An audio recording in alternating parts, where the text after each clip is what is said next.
Assalamualaikum warahmatullahi wabarakatuh. Perkenalkan nama saya Abdul Mukhtar Putra Cakranata dengan NIM 22020025 kelas 6A.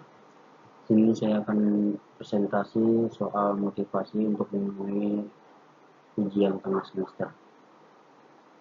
Lanjut, kita langsung ke pembacaan presentasinya, yaitu motivasi. Pengertian motivasi. Keberhasilan berkesinambungan merupakan dan akumulasi sebuah output berbagai dari proses faktor pendorong seseorang, tergantung menurut dari basic berbagai 2000 faktor keberhasilan. Berbicara tentang motivasi, maka akan muncul suatu pemahaman bahwa yang harus makna dipenuhi itu akan sehingga mengarah akan kepada mendapatkan suatu kebutuhan kepuasan, karena dorongan adanya atau usaha kebutuhan yang terwujud itu, maka dalam menimbulkan suatu perilaku suatu tertentu. Konsep motivasi. Konsep motivasi menyatakan bahwa bila mana seseorang sedang mengalami motivasi atau sedang yang tidak seimbang, artinya dia sedang berada dalam a state of disequilibrium. Tapi sebaliknya, bila mana apa yang menjadi dorongan itu sudah diperoleh, berada di tangannya, dan mendapat kepuasan daripadanya, maka dikatakan bahwa orang itu telah memperoleh suatu keadaan seimbang. Ia sudah berada dalam a state of equilibrium. Segi lingkungan, faktor. Terdapat menyebabkan faktor-faktor seseorang yang termotivasi, yaitu faktor intrinsik dan faktor ekstrinsik. Faktor intrinsik berasal dalam diri seseorang berupa sikap, harapan, kebutuhan, cita-cita yang dan berkembang disposisi. Sedangkan adalah desakan faktor dari luar eksternal yang menyebabkan seseorang termotivasi. Itu ada kebutuhan, dorongan, dan tujuan. Berdasarkan gambar di atas ditunjukkan bahwa needs merupakan kebutuhan yang terdapat dalam diri seseorang yang harus dipenuhi. Kedua, ketika kebutuhan tersebut muncul, maka fenomenanya tampak pada dorongan, drive, yang menyebabkan seseorang melakukan suatu tindakan. Dan ketiga, ada akibat dari tindakan tersebut, maka tujuan yang memuaskan kebutuhan terpenuhi. Dari uraian di atas, maka motivasi merupakan upaya individu dalam memenuhi kebutuhannya. Selama kebutuhan tersebut belum terpenuhi, maka dorongan untuk melakukan sesuatu terus dilakukan. Ciri-ciri individu bermotivasi berprestasi diantaranya, pertama ada self-confidence, percaya akan kemampuan sendiri. Kedua, ada originality dengan aslinya, mempunyai daya kreativitas yang tinggi, selalu ingin berbuat sesuai. Tiga, people menyalahkan oriented orang, tidak lain memperalat orang lain, terbuka terhadap kritikan. 4. Ada task result oriented, berani mengambil risiko terhadap apa yang telah diputuskan, semangat tinggi untuk menyelesaikan tugas. 5. Ada future oriented, mempunyai daya antisipasi yang tinggi, mempunyai analisa. 6. Ada risk taker, menyenangi tugas yang menantang, tidak cepat menyerah. Sikap dasar motivasi berprestasi. Pertama, senang menghadapi tantangan dan berisiko sedang, tanggung jawab pribadi tinggi, ingin belajar dari pengalaman dijadikan sebagai umpan balik, adanya perasaan dikejar waktu, menyukai situasi yang majemuk, mampu menerima kegagalan, mampu menggunakan pikiran dan akal, kreatif dan inovatif, mempunyai pengendalian diri yang kuat, sanggup bertahan dalam situasi yang tidak menentu, memiliki standar kesempurnaan untuk diri sendiri, sanggup terlibat dalam jangka waktu yang lama, mempelajari lingkungan dan berhubungan tidak sekedar persahabatan, tetapi juga mendapat pengetahuan.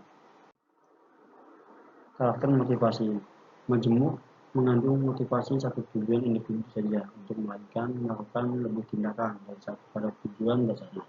Oleh sebab tidak hanya itu, ada banyak tujuan yang ingin dicapai oleh individu karena adanya motivasi. Dapat ini pun akan berpengaruh karena terhadap adanya motivasi keinginan yang dimiliki bermacam oleh individu. Bisa maka saja hal suatu karirnya ketika naik. Ia menginginkan kenaikan gaji, tetapi di lain kesempatan ia ingin berbeda untuk setiap individu. Pada dasarnya tidak ada persamaan motivasi antara individu yang satu dengan yang lain. Dua individu yang sama-sama melakukan suatu tindakan tertentu, biasa saja yang bermotivasi tindakan itu tidak sama. Beberapa tidak disadari, ada sementara yang memahami mengapa ia melakukan suatu tindakan. Biasanya karena adanya peristiwa yang menekan keinginan masuk ke dalam sadar sehingga ketika muncul suatu saat. Ada faktor penurunan motivasi. Pertama, lingkungan yang tidak kondusif yang berakibat tidak nyaman, merasa berada dalam situasi yang menakutkan karena adanya ancaman. 3. Beban pekerjaan yang melebihi kapasitas. 4. Pekerjaan terlalu rutin, tidak ada tantangan, kurang menguasai pekerjaan termasuk prosedur-prosedurnya, tidak ada ukuran tentang standar keberhasilan, tidak ada keseimbangan antara reward dan punishment, tidak ada kesempatan untuk mengembangkan skill sehingga menghadapi pekerjaan baru menjadi sulit, berada di lingkungan kerja yang baru, mempunyai penilaian bahwa dirinya tidak berarti dampak dalam kelompok, tidak memperoleh umpan balik yang membangun, kurang memperoleh pengarahan dan bimbingan dari atasan, merasa diasingkan oleh teman-teman. Teori motivasi. Teori ini beranggapan bahwa tindakan manusia pada hakikatnya untuk memenuhi kebutuhannya. Oleh sebab itu, apabila pimpinan ingin memotivasi bawahannya, harus mengetahui apa kebutuhan bawahannya.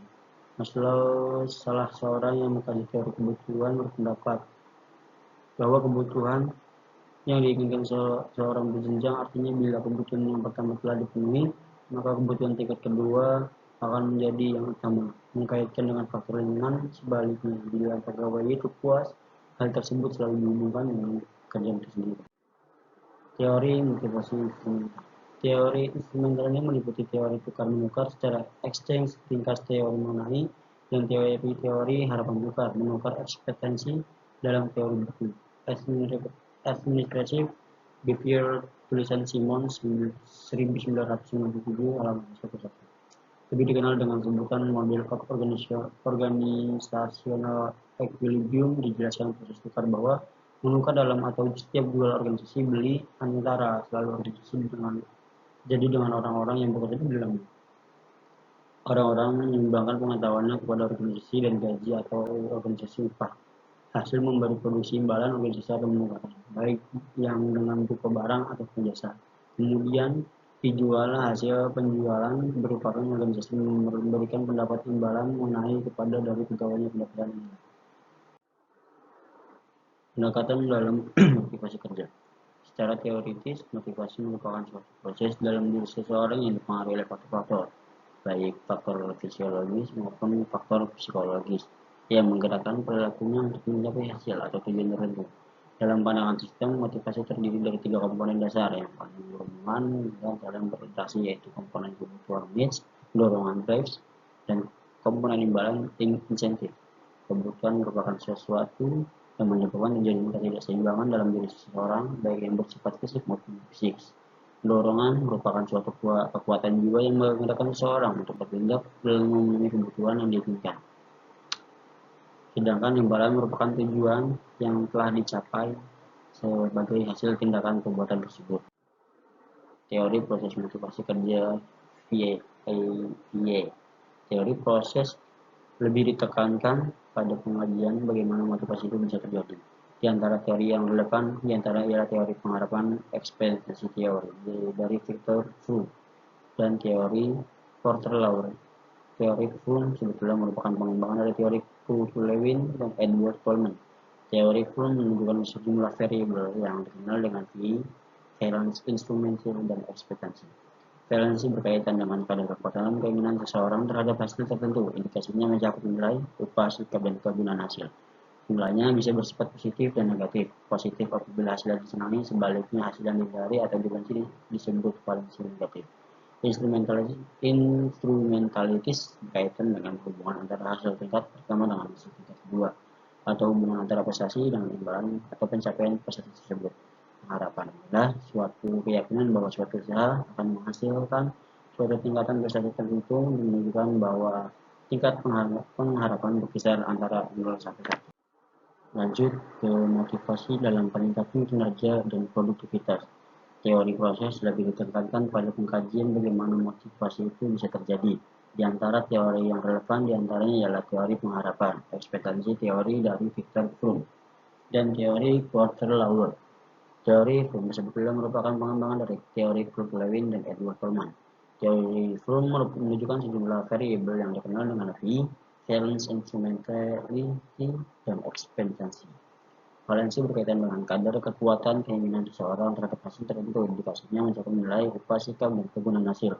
Nilainya bisa bersifat positif dan negatif. Positif apabila hasilnya disenangi, sebaliknya hasil yang dihindari atau dibenci disebut valensi negatif. Instrumentalitis berkaitan dengan hubungan antara hasil tingkat pertama dan hasil tingkat kedua, atau hubungan antara prestasi dengan imbalan atau pencapaian prestasi tersebut. Pengharapan adalah suatu keyakinan bahwa suatu usaha akan menghasilkan suatu tingkat prestasi tertentu. Teori ini menunjukkan bahwa tingkat pengharapan berkisar antara 0 sampai 1. Mungkin cukup itu saja yang bisa dapat saya presentasikan. Kurang lebihnya mohon maaf. Wassalamualaikum warahmatullahi wabarakatuh.